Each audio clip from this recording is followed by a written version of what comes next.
देखिए, आज मैं आपको आयत का क्षेत्रफल, आयत का परिमाप, आयत के विकर्ण की लंबाई, आयत किसे कहते हैं, कैसे पहचानेंगे आयत है, ये सारी जानकारी दूंगा। और यह वीडियो आप तक जाएगी और हमें उम्मीद है कि यह वीडियो आपके लिए काफी उपयोगी साबित होगी। यदि मेरे चैनल पर आप नए हैं तो मेरे चैनल को सब्सक्राइब करिए, अपने मित्रों में शेयर करिए, ताकि जो मैं बेसिक कॉन्सेप्ट बता रहा हूँ वह चीज आपके माध्यम से आपके मित्र तक पहुंचे और वो भी लाभ लें। तो देखिए, सबसे पहले हम बता रहे हैं कि आयत क्या होता है। आयत की अंग्रेजी रेक्टेंगल होती है। ये मैं आयत बना रहा हूं, देखिए, ए बी सी डी, चार बिंदुओं से और चार भुजाओं से आयत की रचना होती है। आयत का प्रत्येक कोण 90 अंश होता है। आयत में चार कोण भी होते हैं, चार भुजाएं होती हैं, चार बिंदु होता है। प्रत्येक कोण 90-90 अंश का होता है। और ए से बी तक जो लंबाई है, ये है, इसको हम लंबाई बोलते हैं। और बी से सी को चौड़ाई बोलते हैं। चौड़ाई, लंबाई का संकेत यल होता है और चौड़ाई का संकेत बी होता है। और एक शर्त और है आयत में, आयत की आमने सामने की भुजाएं बराबर होती हैं। अगर यह भुजा 10 सेमी है तो ये भी 10 सेमी होगी। अगर यह भुजा 8 सेमी है तो यह भी भुजा 8 सेमी होगी। अब देखिए, इसका क्षेत्रफल कैसे निकालते हैं। आयत का क्षेत्रफल बराबर, फार्मूला होता है आयत का क्षेत्रफल बराबर लंबाई गुणे चौड़ाई। अर्थात लंबाई और चौड़ाई का गुणनफल आयत का क्षेत्रफल कहलाता है। तो लंबाई की जगह पर अगर हमें 10 सेमी पता है तो लंबाई की जगह पर 10 मान रख देंगे, और चौड़ाई के जगह पर 8 दिया हुआ है तो 8 रख देंगे। 10 में 8 का गुणा करेंगे तो 80 वर्ग सेमी हो जाएगा। क्षेत्रफल का मात्रक हमेशा वर्ग सेमी, वर्ग मीटर ऐसे लिखते हैं। अगर भुजा सेमी में है तो क्षेत्रफल का मात्रक वर्ग सेमी में होगा, अगर भुजा मीटर में है तो क्षेत्रफल का मात्रक वर्ग मीटर में होगा। तो इस तरह से आप चाहे तो आयत का क्षेत्रफल निकाल सकते हैं। कभी कभी इस तरह से आयताकार खेत मिल जाता है। ये व्हाइट बोर्ड भी जो है यह आयत के आकार का है, खेत भी आयत के आकार के होते हैं, आपके कमरे का फर्श भी आयत के आकार का होता है। तमाम उदाहरण है आयत का। और आयत का क्षेत्रफल निकालने का वही फार्मूला होता है, लंबाई गुणे चौड़ाई बराबर आयत का क्षेत्रफल। अब देखिए, आयत का परिमाप कैसे निकालते हैं। आयत का परिमाप, परिमाप, परि माने होता है बाहर, माप माने जोड़ना। किसी भी आकृति का एक राउंड घूम के आप नाप लेंगे और सबका मान जोड़ लेंगे तो परिमाप निकल जाएगा। वैसे तो आयत की परिमाप का फार्मूला होता है 2 कोष्टक में लंबाई धन चौड़ाई। तो 2 लंबाई का मान होता दिया है 10 और चौड़ाई का मान है 8।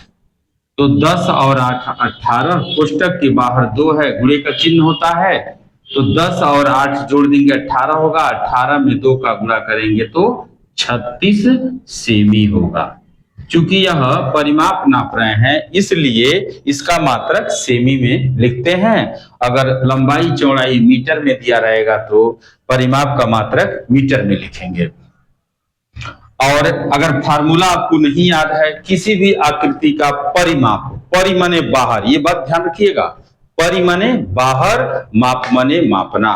बाहर बाहर जब एक राउंड आप किसी भी आकृति को नाप लेंगे और उसको जोड़ लेंगे सारे मानों को तो वह आपका परिमाप कहलाएगा। अब यहां भी अगर फार्मूला आपको नहीं है, सीधे देखिए, ये 10 और 8 18, 18 और 10 28, 28 8 36, यानी 36 सेमी परिमाप हो गया। एक राउंड मैंने घूम गया, नाप लिया, परिमाप हो गया।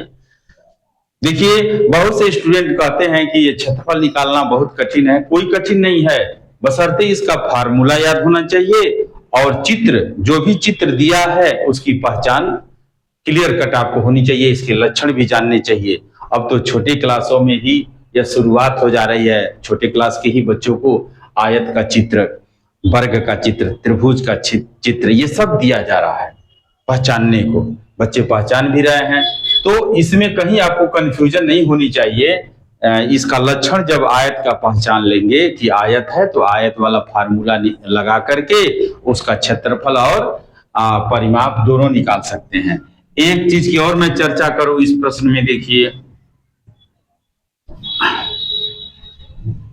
अब आयत का विकर्ण क्या होता है वो जानिए आप। आयत का विकर्ण, तो आयत का विकर्ण जब एक कोने से दूसरा कोना आप मिलाते हैं तो वही आयत का विकर्ण होता है। देखिए आयत का विकर्ण ए से सी तक, तो यह भुजा नीचे वाली 10 सेमी यानी लंबाई 10 थी और चौड़ाई 8 सेमी है, और इसका विकर्ण निकालना है। कैसे निकालेंगे?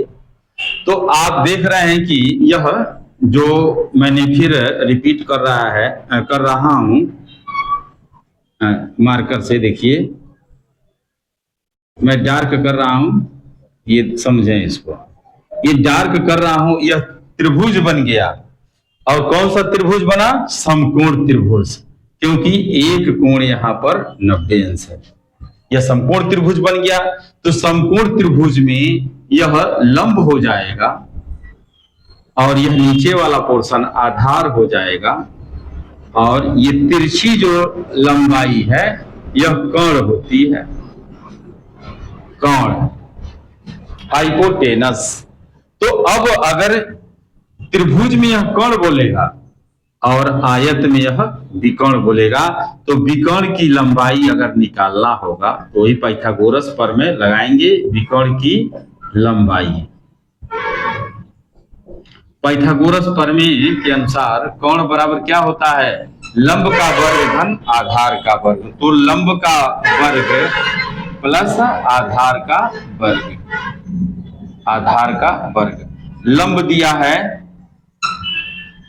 8 का वर्ग धन 10 का वर्ग, आधार 10 है, लंब 8 है, दोनों का वर्ग कर दिया तो 8 अठाई 64 हो गई और 10 दहा में 100, तो 164 हो गया। 164 का वर्गमूल आप निकाल लेंगे तो वही कर्ण की लंबाई हो जाएगी। यह त्रिभुज में कर्ण और आयत में इसी का नाम विकर्ण होता है। तो इस तरह से वर्ग संबंधी जो भी छोटे छोटे प्रश्न है उसको इन फार्मूलों पर रख कर करिए। अगर कॉम्पिटिटिव आप क्वेश्चन जानना चाहते हैं तो इसमें क्वेश्चन और भी बनाए जा सकते हैं, क्वेश्चन ट्यून किया जा सकता है। वो नेक्स्ट वीडियो में मैं प्रयास करूंगा कि इससे जटिल प्रश्नों को आपके सामने भेजें। अभी ये बेसिक कॉन्सेप्ट था इसलिए मैंने इस वीडियो को बनाया, और हमें उम्मीद है कि यह वीडियो आपको पसंद आएगी और आप समझ जाएंगे। Thank you.